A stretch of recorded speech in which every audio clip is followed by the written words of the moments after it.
so much. It's indeed an honor to be here, at least virtually right now. I will venture to describe a little bit about my background, which is originally from an urban area, New York City, and born and raised there, and moved west to California to get involved early on in the video game industry. So I was designing and developing sort of games that made sense in terms of logic and looking at how worlds can be imagined in different ways. And so that was sort of the beginning of my career, really, after my undergraduate degree. But then I moved into this whole beautiful area of Northern California, north of Silicon Valley, north of the Golden Gate Bridge. And I was surrounded by these very beautiful small plot, organic and biodynamic family farms. And I started to really learn about the work of Rudolf Steiner and Buckminster Fuller and Bill Mollison on this topic of permaculture. These were all very brand new ideas for me. At the same time, I was really learning about regeneration and what does that mean to regenerate and restore. And that was the sort of beginning journey of case study research, filming these stories of small plot family farmers and where and tracking where this food was leading to. But also it was this beginning understanding of syntropy, right? Where you can understand an entropy where energy flows to a certain degree from one source to another. But with syntropy, along the path, we look for opportunities, right, to improve and recirculate and recycle as much as possible. So I'm very interested in eco-villages and intentional communities. This is part of the conversation we're going to have today, because they bring together this integration model, this regenerative integration model of clean water, renewable energy, high-yield organic food production, waste-to-resource management, and the connection to passive, energy-positive homes. The research was born out of what's called the Solar Decathlon, which was a Stanford University cohort that I joined back in 2012. And I had spent a number of years doing the case study research about the sentient neighborhood infrastructure. So I came into this single family home context competition to inform this idea that we ought to be thinking sort of underneath the ground, if you will, that supports these kind of beautiful passive home typologies. So I was really inspired by this research in the early 1990s by Professor Suzanne Simard from the University of British Columbia, who lovingly coined the term the Wood Wide Web versus the World Wide Web, because essentially at the substrate of the forest floor, she discovered this fibrous inoculation, this network, which, as her research proved, is actually an electrochemically signaled communication platform between very diverse plants, trees of different species, at vast distances. So in other words, these mycelial networks, these mycorrhizal inoculations, they can span dozens of kilometers for a single organism, which is really huge. But at the same time, there's no central brain. There's sentience at the point of sensing. And so at each point of sensing, the fibers are then able to send those signals across the rest of the network. So it is a learning, constantly understanding organism that's also quite remarkably self-healing.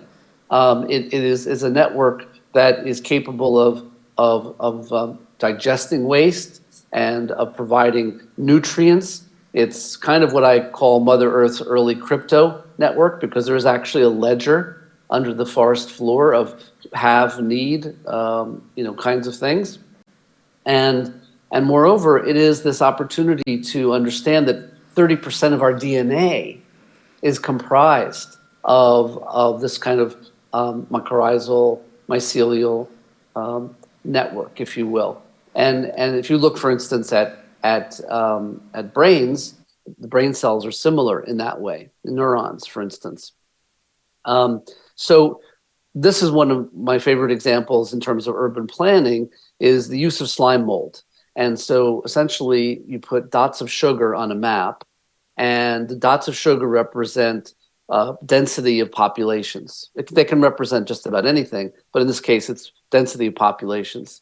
And then the researchers release the slime mold, and the slime mold provides the most accurate, most efficient pathway between these dots of sugar. So in this case, it was the Tokyo subway line to try to create a map that could be sort of understood for new and emerging subway lines. Similarly, there's this map of the US highway systems. And again, the dots of sugar representing cities and populations. And the slime mold says, okay, this is what we predict to be the most efficient highway routes. So, and when you look again at the fibrous network and this lovely sort of chaos theory that happens from these tendrils that are the hyphae that are reaching out, for looking for efficient paths. In a sense, it's competing as an organism. It's competing against itself to learn and improve or mitigate. And that was kind of our aha moment, if you will, to look at neighborhood infrastructure, especially residential infrastructure, which is an urgent need all around the world. And how could we imagine that software could essentially start to learn and understand how the output of one system could be the input of another, really much akin to this mycelial network as an inspiration.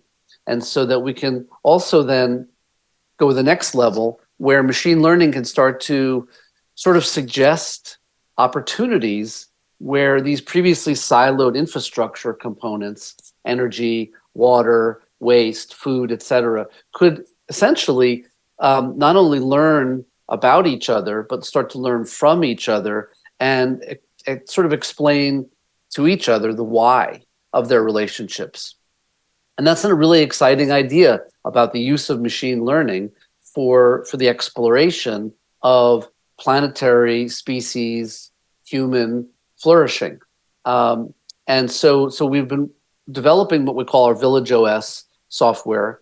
This is this Dutch spin-off company from our Stanford research, which we founded in 2016. And the VillageOS software is intentionally focusing on machine learning for the generative design and then operation of essentially self-reliant neighborhood infrastructure. And the idea really being on the generative design side, if you can imagine that the land is comprised of these, I call it sort of a lasagna of layers, right? So you have, the understandable parcels that are owned by farmers or landowners or whatever it may be, or communities, governments. Then there's all the different kinds of rules and regulations, the zoning. But then deeper, you get into sort of the topography and the hydrology and all of the components that sort of add up to this base map, if you will. So a lot of this data now is publicly accessible, and so the software can sort of gather it and sort of start to put it there on a map for those interested parties and the stakeholders. And then the idea really is that the VillageOS creates a virtual village and layers it on top of this geospatial data, and in a sense that the key stakeholders, the landowner, the local government, the communities, people involved in finance, whoever it may be, can be in this virtual sandbox together and iterate. That there's this iteration process that can do a number of things. One, of course, main thing is to reduce the rhetoric that people in this highly charged emotional thing about land and development and things like this. But moreover, that we can actually look at developing on agricultural land in a different way, where you can actually put a certain amount of housing and density of new build communities while not compromising the productive value and values of that land, right? And that we feel will start to really sort of shift and change the rules, which is necessary. But this whole idea of being able to iterate in a software environment at a very low cost, and that all the stakeholders can be at the same virtual table, and that these sort of iteration and objective loops, the software then takes that information, resimulates, and then eventually the sort of spatial master plan is born in such a way that everyone has already essentially agreed that this is the right plan to move forward on. And then on the operational side, the software would then stay in that community as a local server to run the community, essentially look at how to improve or mitigate against risk. So it's this idea of what's called a digital twin that would be local in that community, would not necessarily rely on the cloud or on the wider kind of web and internet, but essentially could be there for the purpose of human, safety and resiliency. So by way of example, this is a 25 hectare, 60 acre, Benelux, whatever you want to fill in the blank country, rectangular piece of fallow farmland. It's zoned agricultural, which means you can't touch it for anything other than agricultural or ranching purpose, or leave it as open space. But the truth is that we would be able to use the software to imagine what a 400 or 500 home self-reliant neighborhood could look like on that 60 acres, 25 hectares. So a combination of passive home apartments, row houses, townhomes, some single family, semi-detached, but where the preponderance of the land, more than 2/3, is bioproductive. So organic, biodynamic, soil-based, non-till farming, of course, to get the mycorrhizal, mycelial inoculations under the soil floor, but also harvesting clean water, renewable energy, waste to resource, that every one of these syntropic lines and threads can be fully expressed to their maximum, including mobility. That mobility should be a sort of relegated to a separate hub, and we understand that that the car should not necessarily be such an invasive thing in people's lives. From a urban perspective, we could look at downtown areas and start to use the software to imagine overlays. So these would be resiliency measures that would enable building by building, block by block areas to enable 2 or 3 days or more of being isolated or islanded from utility failures. Now, this is not a question of if anymore. It's a matter of when these failures happen and how badly these failures happen, especially related to climate and climate anomalies and other kinds of issues. So this is really a critical thing we need to look at, both greenfield and urban and other retrofits, through this lens of resiliency and safety measures. It's just really what this whole conversation is about. But near and dear to all of this, and my background, is really around food. I'm a confessed foodie. I love to eat delicious things. I love to cook. And I've traveled around the world. It's part of my case study research, really studying and understanding how these mycelial networks actually work in terms of farming and in terms of cultivating these kinds of really lush, biodiverse, food inputs. And really, it's important to understand that biodiversity, covers berms and gills and swales. It covers all of these aspects of animal husbandry, of food forests, of orchards, and that each one of these systems complements and contributes to the other. Again, that's that output of one system becomes the input of another.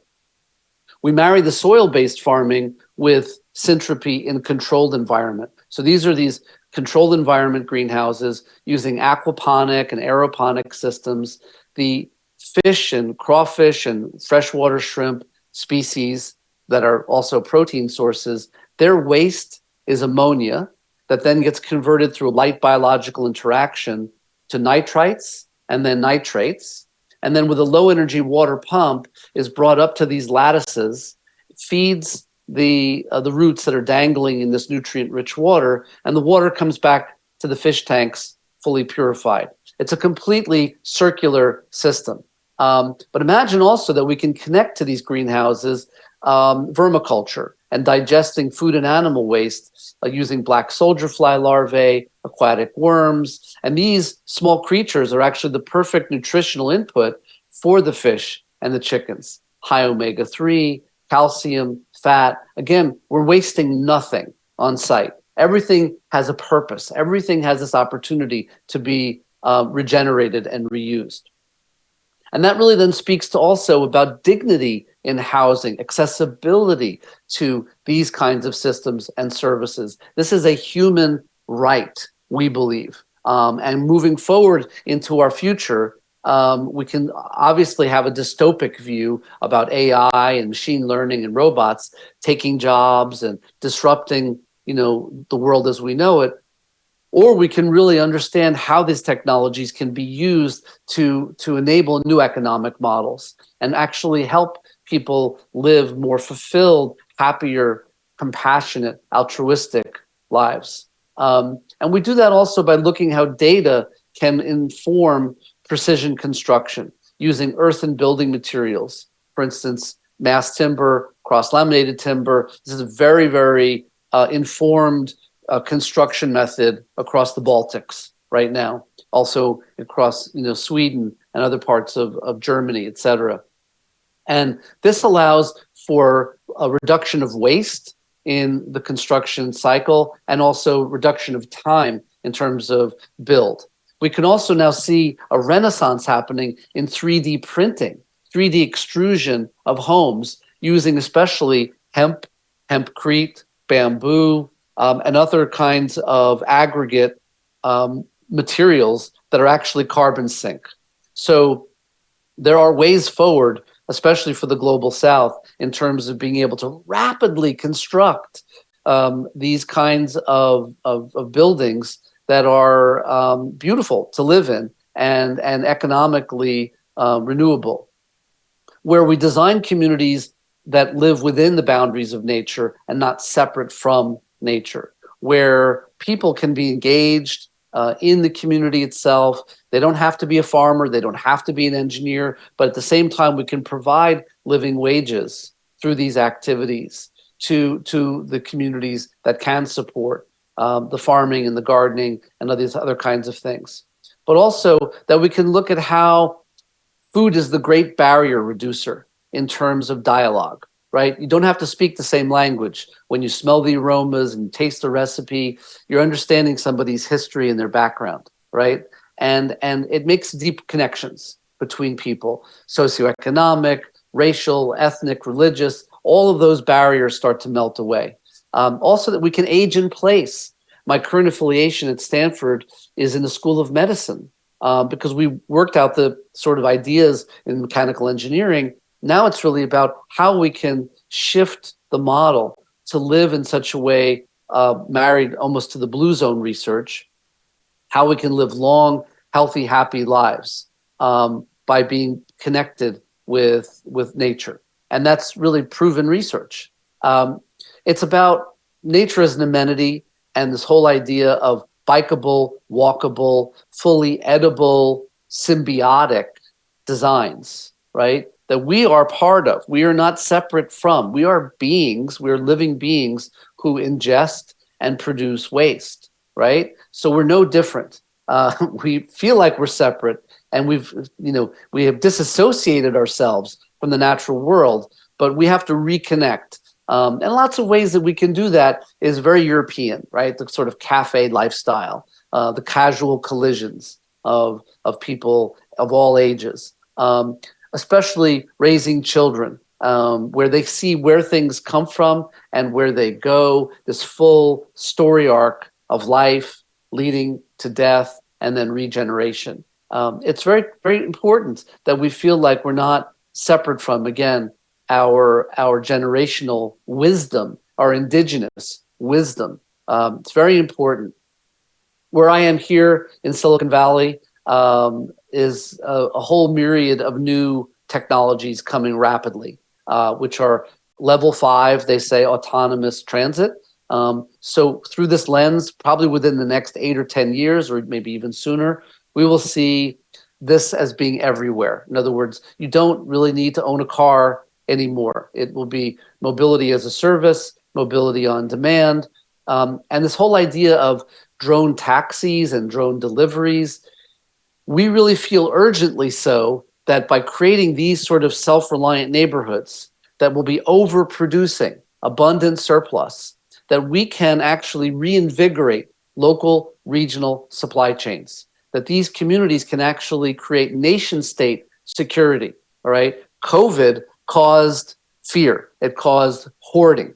Then there were disruptions to supply chains. Some ships got blocked in the Suez Canal. Then, of course, the war triggered by Russia into Ukraine, which is a disaster, horrible disaster, of course. But that is also completely disrupting global supply chains. We need to be able to reinvigorate our local, regional kinds of supplies and be able to imagine a world that makes sense. So we understand all of this relates as well to finance, and that you can't necessarily buy and build and do these things without understanding the importance of connectivity to sovereign wealth and pension funds and other kinds of things. So I'll leave it there. I want to thank you so much for this opportunity to present live to you in beautiful Tallinn at the Botanical Gardens. I wish I could be there in person. Hopefully next year things will work out. I can do that. But in the meanwhile, I look forward to answering your questions. And thank you so much.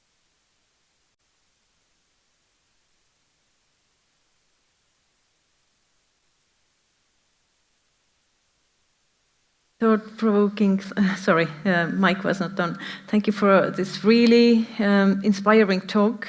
I have already myself so many ideas, so many questions, but first the audience. Your comments, questions, thoughts? Yes, please. Mic is there, yeah.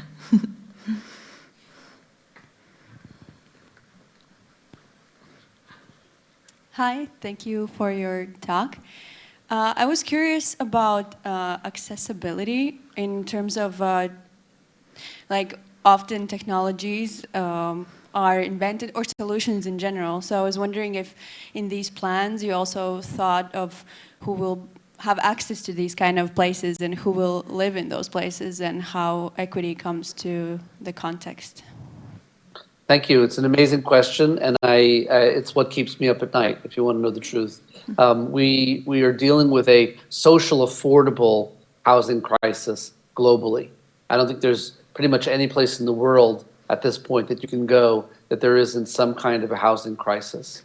And we need to be able to, especially in the global south, address these concerns and enable machine learning to say, what is the most cost-effective yet climate-adaptable way to create this kind of neighborhood and that infrastructure. And we start first and foremost, by the way, with what the land wants, right? So I need to sort of reiterate that the sort of indigenous wisdom and context of the software being able to sort of say, okay, we understand the natural resource flows that are capable for this piece of land.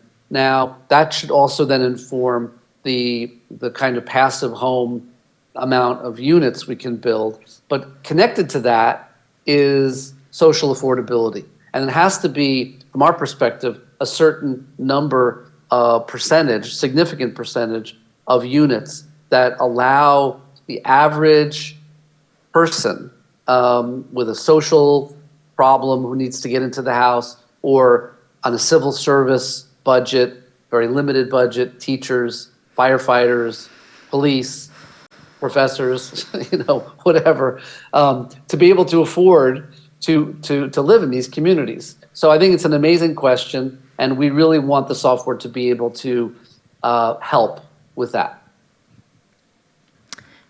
Next one, please. Thank you. Yes, I would continuing on the same line. Do you plan on kind of releasing the software as an open source or Creative Commons basis so that anybody could use it? Absolutely. So for now, we come out of the gate essentially because we're an impact for profit Dutch holding company, but we have investors and we're still currently raising funds to finish the development of the software. Our goal really is to, once we provide a basic rate of return for those investors, to then be able to open the software further to wider communities. I think it's important to note the following. The current path to create a master plan for a neighborhood, for a community, can cost somewhere between 1.5 to 2 million euro for a fixed book master plan. Okay, it's not really flexible. It's not editable. Once you have the architects, the engineers, the planners, the consultants, they get involved. Then that goes to the local government and the local community, and they sort of tear it apart. Most of the time say no. Then you've got to go to the drawing board, sometimes almost starting from the beginning again. And it's a lot of money. It's a lot of risk capital. Imagine being able to do that for less than 2,000 euro to get to the place where your master plan could be accepted by local government. And the iteration process also reduces the time frame for that acceptance. That's a huge kind of ability to sort of open the space wide to get these kinds of right build communities and retrofits done faster. So in any case, our plan initially is to be incredibly cost effective, fractionally cost to what you would typically spend, right? It's a huge delta between a couple thousand and a couple million, I would say. But moreover, I agree, and we all agree, that within the next 3+ years, it's really to make this open and available, especially to regional and local governments and aging farmers who want a simple, easy, and fun way to imagine the legacy of their farmland. I think that's our goal. Meanwhile, I have a question. It ticks in the back of my head. Is the question: how does kind of ReGen Villages relate to what we know under the name of Jevons paradox? You probably know what I mean by that. So the question is, it's a lot about actually also new technologies. And we know that new technologies always cause kind of new use of resources, but oftentimes somewhere else. So is it solved for you somehow? Or is Jevons paradox like overcame, or did you overcome this with that kind of idea in ReGen Villages? Yeah, I mean, to be perfectly honest, we take this kind of position in terms of being excited about what we don't yet know, right? And it's hard for investors to sort of get their hands around that idea. But we look at machine learning to be able to say, gosh, we didn't realize that this system can actually understand why they're connected to this system and the benefits that they can have in communicating with each other, learning from each other, and being able to be more in symbiosis with each other. So I think that's one key thing for us, is the constant learning, which is again akin to the mycelial mycorrhizal network. It is forever expanding, learning, growing. It gets damaged in places, and then they say, oh, it starts to send repair mechanisms. Just like we have white blood cells that send repair mechanisms. And that's inherent in the way we look at things. In regards to new systems, I think the exciting part about having a digital twin in place in one of these built neighborhoods is that you can imagine that the software will be able to look at new systems. Like, let's say there's a new battery system, solid state, lossless, supercapacitor, right? Just throwing that out there because we envision that's what's coming soon. That'll be game changing for microgrids. Now, instead of having to physically place that system into the community, spend the money, run the tests and everything else, we can take the data, the generic values of that system, run it through the VillageOS software, and then it can actually assess its functionality, its maintenance, its needs, its long-term, mean time before failure, all those different kinds of perspectives virtually without actually having to spend the money to implement it. So again, I think that answers the question about what we can learn and the ability to model, from the software. I think it's excellent answer. Please, from audience, 2 questions. Mm-hmm. Thank you very much. I understand that this software or system is meant for villages, for people living in, but can we think of some kind of same model but for other living organisms? Yeah, I love that, and I appreciate that question, because interestingly enough, we look at a data model, which is the VillageOS data model, which is agnostic. Essentially, it looks at things, and it's not necessarily Internet of Things, but things in the universal context, and its relationship to other things. And that each thing has objectives, and each thing has ranges, and each thing can then be predictive of other things. And all by saying that we could essentially model just about anything through that data model. And so, for instance, we had a conversation a few weeks back about satellite junk, space junk, something really germane to the conversations that I have at NASA. There's a lot of junk out in space, and people are trying to solve for that. And can a software like the VillageOS be able to imagine cleaner, more efficient, satellite networks, for instance? That's one, kind of tech application. Back onto the natural world, I like the idea really of, even if you're not going to build a village on your land, that you could essentially use the VillageOS software to make better predictive models for permaculture. By way of example, rows and rows of the same thing, even if it's organic, monoculture, is not nature. It's not. Nature is a mix, a cacophony of different symbiotic systems that are interconnected with each other.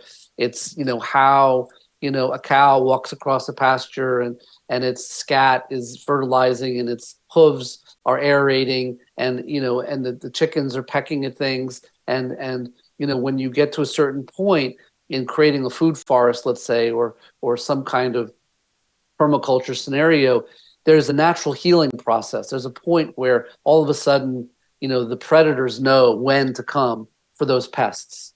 And so, that's, I think, a really exciting use of machine learning to reimagine existing farmland that can be much more restorative.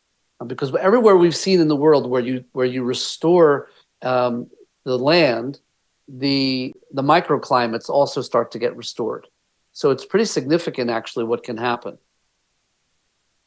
Thank you. Maybe the last question. There, I think. Oh, okay. Who was? I saw a hand. All right. Okay.